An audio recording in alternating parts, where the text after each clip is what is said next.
Hello साथियों, जय हिंद, वंदे मातरम। सभी प्यारे बहनों को मेरा नमस्ते। और आप सभी को बता दूं कि आपकी आगामी एग्जामें बहुत जल्द आ रही है और उसके लिए हमने बेहतर कंटेंट आपके लिए तैयार किया और लगातार हम आपके लिए पहले से ही कंटेंट प्रोवाइड कर रहे हैं। आपको लगातार पहली क्लासेस, दूसरी क्लासेस, कुछ अपडेट जो भी हम रेगुलरली प्रोवाइड करते हैं। तो चलिए आइए आज का ये सेशन मैं स्टार्ट करता हूँ सभी प्यारे साथियों के लिए कुछ महत्वपूर्ण क्वेश्चनों के साथ। ठीक है, 50-60 क्वेश्चन जितने हो सके साथियों हम कवर अप करेंगे इस सेशन में आपके साथ। तो आइए पहला क्वेश्चन देख लेते हैं क्या है। पहले तो सभी साथी अगर वीडियो आप लोग देख रहे हैं तो प्यारे साथियों वीडियो को शेयर जरूर कर दीजिएगा। ठीक है, आप तो साथियों लगातार देख लेते हैं पर जो स्टूडेंट गांव दराज से आते हैं, शहर में तो कोचिंग काफी बच्चे लगा लेते हैं, परंतु जो गांव के बच्चे हैं ना वो कोचिंग नहीं लगा पाते। तो ये सेशन साथियों उन तक पहुंचना चाहिए हमारा ये सेशन। तो पहला क्वेश्चन देखिए कि बोला गया है कि पित्त को वाहिनी के माध्यम से ग्रहणी में छोड़ा जाता है जिससे कहा जाता है, क्या कहते हैं? सामान्य पित्त नली। तो जी हाँ साथियों, ये आम नहीं साथियों, सामान्य है। सामान्य पित्त नली इस क्वेश्चन का राइट आंसर होगा, जो ऑफकोर्स आप सभी बच्चों ने लगाया है। आइए जरा आगे मैं बात करता हूं कि वयस्कों में विटामिन डी की कमी से कौन सा रोग होता है। आपको पता होना चाहिए कि सूर्य के प्रकाश से हमें कौन सा विटामिन मिलता है। तो विटामिन मिलता है साथियों, डी मिलता है। अगर आपसे बोला जाए कि जल में घुलनशील कौन सा विटामिन है, तो बी और सी अगर जल में घुलनशील है, और बाकी सारे के सारे जो है वसा में घुलनशील है। ये भी आप सभी को पता होना, जैसे ए है, ठीक है, डी है, ये सब वसा में घुलनशील है। तो आपका जो राइट आंसर होगा वो क्या होगा, जरा बताइए मुझे। ठीक है, तो आपका जो होगा ऑस्टियो मृदुलता, ये इस क्वेश्चन का अस्थि मधुरता जिसे कहते हैं, ये इस क्वेश्चन का राइट होगा, जो विटामिन डी की कमी से होता है।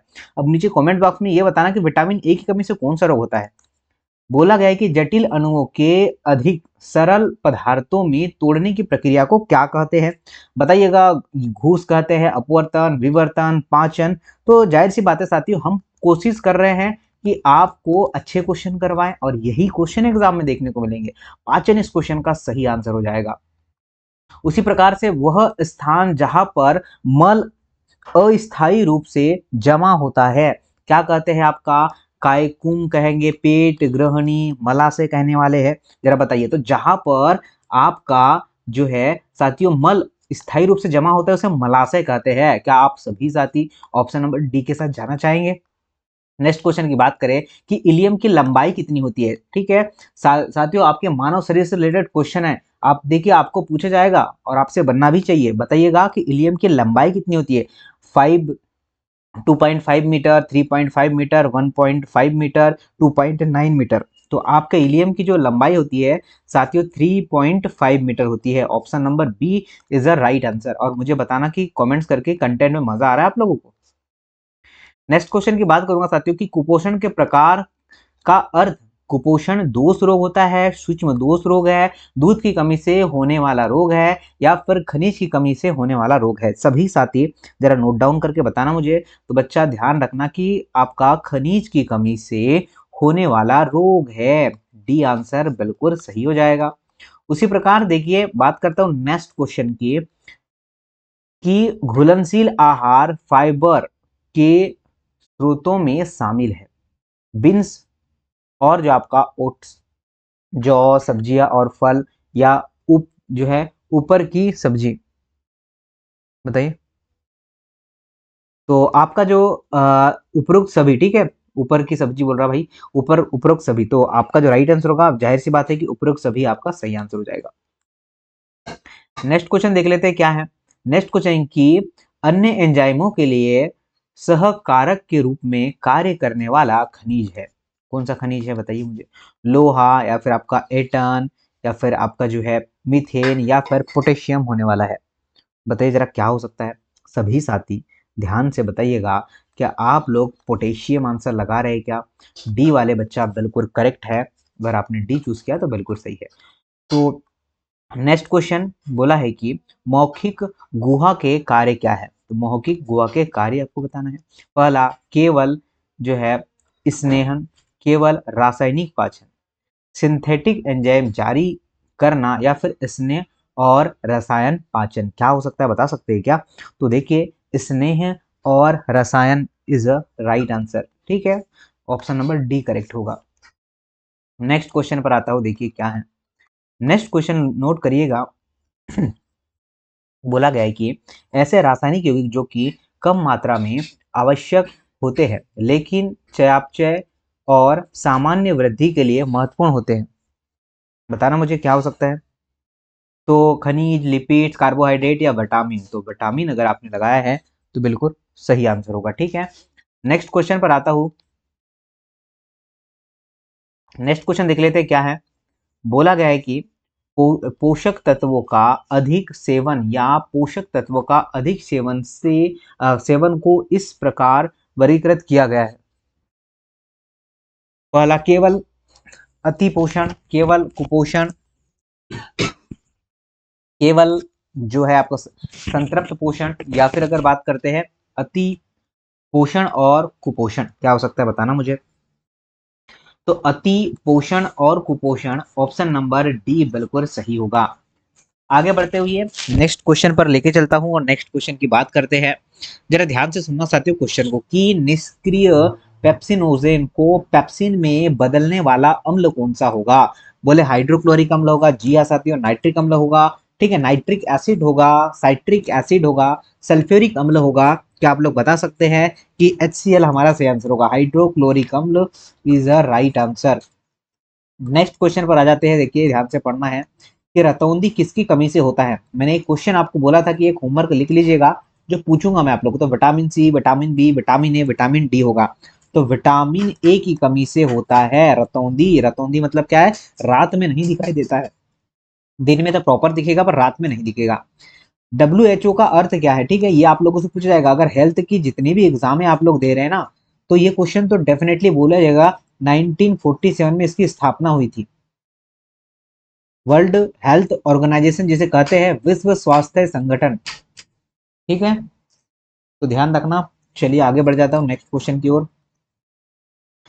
नेक्स्ट क्वेश्चन है सर कि कैल्शियम के स्रोतों में शामिल है। तो कैल्शियम के स्रोतों में क्या शामिल है।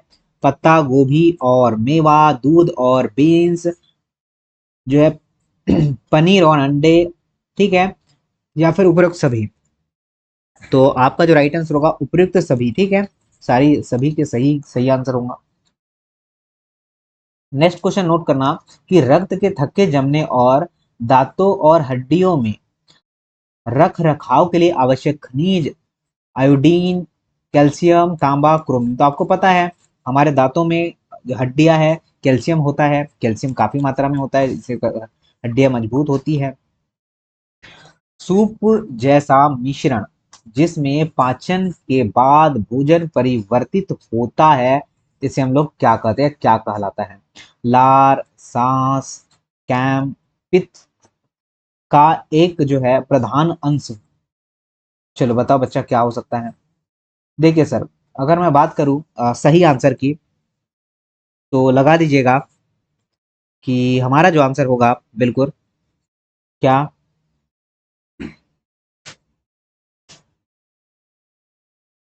ओके,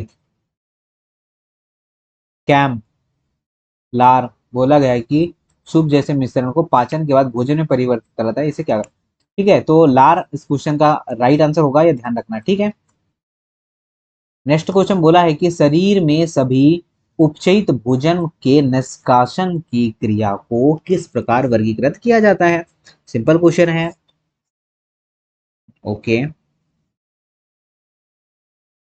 चलिए, तो पाचन इसका सही आंसर होगा। नेक्स्ट क्वेश्चन पर आते हैं। नेक्स्ट क्वेश्चन क्या बोला है, ध्यान से सुनना है। बोला गया है कि, ठीक है, बोला गया है कि सूक्ष्म पोषक तत्व जो कि आपका कई एंजाइमों को सक्रिय करता है और प्रकाश संश्लेषण के लिए आवश्यक है। पहला, लोहा, जिंक, मोनोऑक्साइड, नाइट्रिक एसिड या आपका साइट्रिक। तो आपका आयरन इस क्वेश्चन का सही आंसर हो जाएगा। ठीक है, लोहा इसका सही आंसर है। कुपोषण में सम्मिलित नहीं है, कुपोषण में सम्मिलित नहीं है। अपर्याप्त पोषक तत्वों की खपत, पोषक तत्वों का अधिक सेवन, पोषक तत्वों की अधिक हानि, या प्रोटीन की संतृप्ति। क्या होगा बताओ मुझे। तो प्रोटीन की संतृप्ति अगर आपने लगाया है तो बिल्कुल सही आंसर हो जाएगा। ठीक है, ऑप्शन नंबर डी के साथ हम जाएंगे और डेफिनेटली सही हो जाएगा। नेक्स्ट क्वेश्चन होगा कि प्रत्येक जो है विल्स से संबंधित लसिका तंत्र की वाहिका कहलाती है, ग्रहणी, पीत, या फिर आपका सूखेपन, या फिर आपका दूधिया। ओके, तो आपका जो राइट आंसर होगा जरा नोट करके बताना मुझे। इस क्वेश्चन का राइट होगा जो है लैक्टियल्स। अब देखिए दूधिया हो जाएगा इस क्वेश्चन का राइट आंसर। आगे आते हैं, बात करता हूं नेक्स्ट क्वेश्चन। प्रोटीन बीज अंकुरण और प्रोटीन निर्माण के लिए कोएंजाइम और न्यूक्लिक एसिड का एक घटक है जो कि आपका मैक्रोन्यूक्रिएट है। पहला अगर बात करते हैं सोडियम क्लोराइड, पोटेशियम मोनोसेकेराइड जो है ग्लूटामेट, और आपका एटन क्या हो सकता है। तो आपका जो राइट आंसर होगा ना वो फास्फोरस के साथ अगर आप लोग जाते हैं तो बिल्कुल सही हो जाएगा। दालें किसका अच्छा स्रोत है? कार्बोहाइड्रेट, प्रोटीन, वसा, या फिर विटामिन? तो बताइए, दाल में सबसे ज्यादा क्या होता है? कार्बोहाइड्रेट होता है क्या? बताइए मुझे। सबसे ज्यादा प्रोटीन होता है। तो सबसे ज्यादा साथियों दालों में होता है प्रोटीन, और यही क्वेश्चन आपको देखने को मिलने वाले हैं। सभी साथी सत्संग को शेयर कर दीजिएगा। ओके, आगे अगर बोला गया है कि दिए गए पोषक तत्वों में दूध किसका जो है खराब स्रोत है? खराब बोला है, ठीक है, अच्छा नहीं बोला है। Calcium, protein, carbohydrate, vitamin C. तो आपको पता है कि विटामिन सी यहाँ पर गलत है। कैल्शियम, प्रोटीन, कार्बोहाइड्रेट सब मिलता है, ठीक है, दूध में। रक्त में जमने के लिए आवश्यक है, तो विटामिन के सभी बच्चे बताएंगे, ठीक है, कि विटामिन के कारण होता है सर, रक्त का थक्का जम जाता है, विटामिन के कारण होता है। निम्नलिखित में से किसे कभी जो है कभी कभी विटामिन एच भी कहा जाता है? तो ये क्वेश्चन पूछ सकता है क्योंकि आपने विटामिन के तक ही पढ़ा है, विटामिन एच नहीं पढ़ा है। तो कौन से विटामिन है उसे कहा जाता है, ये आप लोग आंसर करिएगा सभी। तो वो होगा आपका बायोटीन। क्या होगा बच्चा? बायोटीन। कितना बच्चा ने लगाया बायोटीन? तो बायोटीन हो रहा है, तो बिल्कुल सही आंसर है आप लोगों का। आते हैं जरा बात करते हैं कि मानव शरीर के तंत्रिका तंतुओं में तंत्रिका आवेगों के संचरण के लिए निम्नलिखित में से कौन सा खनिज आवश्यक होगा? कैल्शियम, कोबाल्ट, आयोडीन, या फिर आपका जो होगा सोडियम? बताइए जरा कि क्या हो सकता है। तो सोडियम हमारा सही आंसर हो जाएगा। क्या होगा बच्चा? Sodium is the right answer. आगे बोला गया है नेक्स्ट क्वेश्चन, ध्यान से सुनना। स्वस्थ दांतों के विकास के लिए निम्नलिखित में से कौन सा तत्व आयन कम मात्रा में आवश्यक है लेकिन अधिक मात्रा में सेवन करने पर दांतों में धब्बे पड़ जाते हैं? लोहा, क्लोराइड जो है, फ्लोराइड, या फिर आपका पोटेशियम होगा। तो साथियों जाहिर सी बात है इस क्वेश्चन को तो कोई भी बच्चा गलत नहीं करेगा, फ्लोराइड बिल्कुल सही आंसर हो सकता है। आइए जरा बात करते हैं कि मांसपेशियों के, क्वेश्चन क्या बोला है कि मांसपेशियों के संकुचन के लिए निम्नलिखित में से क्या खनिज तत्व आवश्यक है? तो आपका कैल्शियम है सर, लोहा है, सोडियम है, या फिर आपका जस्ता है? बताओ जरा क्या होगा। तो कैल्शियम कितने बच्चों ने लगाया है? कैल्शियम बिल्कुल इसका राइट आंसर निकल के आएगा। ठीक है, क्या बच्चे जो सारी चीजें समझ आ रही है कि आप लोगों को इंपॉर्टेंट है, और इसे रिवाइज भी कर लेना आप लोग। पीडीएफ कहाँ मिलेगा? ठीक है, तो पीडीएफ हमारे टेलीग्राम चैनल समाधान स्टडी पर हम लोग डेली पीडीएफ डालते हैं, वहां से आप लोग डाउनलोड करके रिवाइज कर लीजिएगा। निम्नलिखित में से कौन सा शाकाहारी आहार का हिस्सा नहीं है बोला गया है? अंडे, मछली, दूध, या फिर शाकाहारी की बात की है, ठीक है, तो आप बोल सकते हैं। अब यहाँ पर भी ऑप्शंस दे रखे हैं आपके लिए कि साथी ए सही है, बी सही है, या फिर उपरोक्त सभी सही है। तो आपका राइट आंसर होगा ऑप्शन नंबर सी, अंडे है, मछली है, और सब्जी है, दूध नहीं है। ओके, दूध यहाँ पर गलत होगा। निम्नलिखित में से कौन सा एक कृत्रिम स्वीट जो है स्वीटनर नहीं है बोला गया है? अब आप लोग देखिएगा यहाँ पर क्या बोला है सर, नहीं है बोला गया है, मतलब तीन तो यहाँ पर है, ठीक है। कौन सा नहीं है? सुक्रोज नहीं है, बाकी सारे के सारे है। ओके, सुक्रोज यहाँ पर गलत होगा। सुक्रोज अगर लगाते हैं तो बिल्कुल करेक्ट आंसर निकल के आएगा, ध्यान दीजिएगा।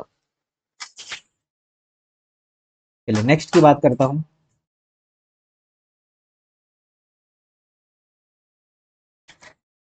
दंत क्षय को रोकने के लिए निम्नलिखित में से कौन सा आवश्यक है? एक अधातु तत्व, आयोडीन, लोहा, या फिर जस्ता? बताना मुझे क्या होगा। तो क्या बच्चा आपने आंसर की बात करता हूँ, एक अधातु तत्व आयोडीन होगा, तो आपका राइट आंसर होगा फ्लोरीन। ठीक है, आपका राइट आंसर क्या होगा बच्चा, फ्लोरीन हो जाएगा। निम्नलिखित में से किसे प्रोटीन का आसानी से, ठीक है, प्रोटीन का आसानी से पचाने योग्य स्रोत माना जाता है? तो बताइए, आसानी से प्रोटीन को पचाना है, पहला होगा अंडा, एल्बुमिन, सोयाबीन, मछली का मांस या फिर लाल मांस हो जाएगा। तो सोयाबीन बिल्कुल सही आंसर होगा। ठीक है, सोयाबीन अगर आपने लगाया है तो जाहिर सी बात है कि सर सही आंसर हो जाएगा। नेक्स्ट क्वेश्चन है कि निम्नलिखित में से कौन सा खाद्य घटक पचाता नहीं है लेकिन फिर भी हमारे लिए महत्वपूर्ण होगा? विटामिन, खनिज, प्रोटीन, फाइबर। तो यहाँ पर तो अरबर फार्बर क्या लगा है भाई, फाइबर गलत होगा, जाहिर सी बात है। चलिए आगे देखिए, बात करता हूँ सर जी की कार्बोहाइड्रेट के अलावा, किसके अलावा बच्चा, कार्बोहाइड्रेट के अलावा हमारे भोजन में ऊर्जा का एक प्रमुख स्रोत किसके द्वारा गठित किया जाता है? प्रोटीन, वसा, खनिज या फिर विटामिन हो जाएगा। तो अगर आप जाना चाहेंगे फैट के साथ तो बिल्कुल सही आंसर होगा सर, वसा इसका सही आंसर निकल के आएगा। अगर बात करें कि उच्च रक्तचाप से पीड़ित, क्या बोला है कि उच्च रक्तचाप से पीड़ित व्यक्ति को उन खाद्य पदार्थों से बचाना चाहिए जिसमें प्रचुर मात्रा में soybean, sorry sodium, iodine, calcium या फिर आयरन होगा। तो सोडियम बिल्कुल इसका सही आंसर होगा। ठीक है, रिवाइज कर लीजिएगा, कंफ्यूज नहीं होइएगा, क्योंकि मैं क्वेश्चन डिटेल पूर्वक इसलिए नहीं समझा रहा हूँ ताकि जो है साथियों हम ज्यादा क्वेश्चन कर पाए। अभी हमने ज्यादा से ज्यादा क्वेश्चन लगाना है। ओके, क्वेश्चन बोला गया है, ध्यान से सुनना है कि स्वस्थ प्रतिरक्षा प्रणाली के लिए निम्नलिखित में से कौन सा पोषक तत्व आवश्यक है? कैल्शियम, आयोडीन, विटामिन के या विटामिन सी होगा? तो विटामिन सी वाले बच्चे बिल्कुल सही हो गए, विटामिन सी बिल्कुल सही आंसर हो जाएगा। ओके, नेक्स्ट क्वेश्चन देखते हैं क्या है। निम्नलिखित में से कौन सा ओमेगा 3 तेलों का समृद्ध स्रोत होगा?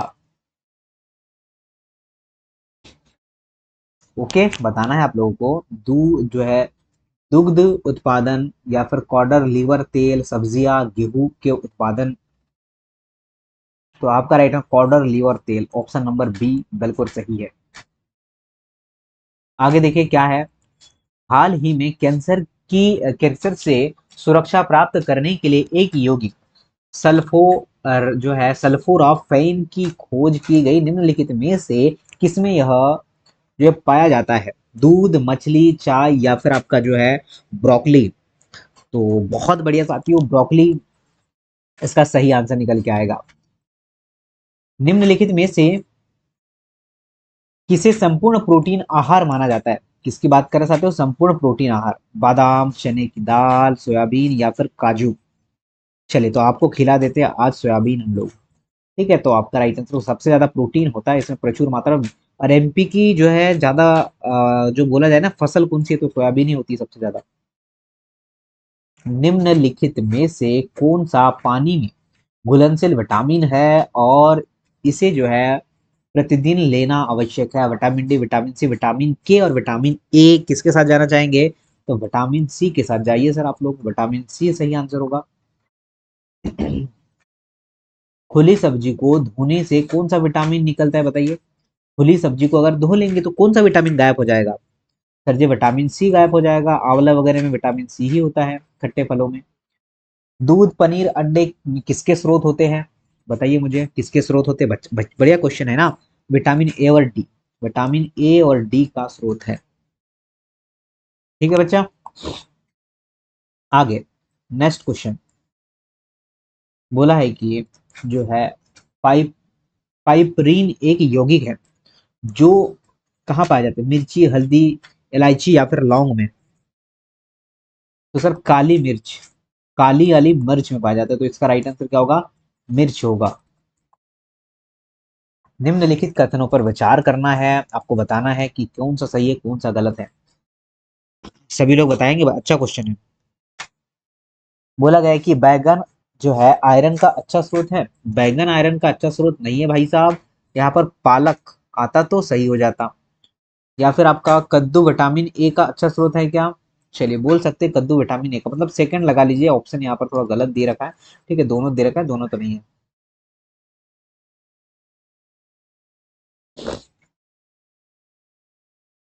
मान उच्चतम है?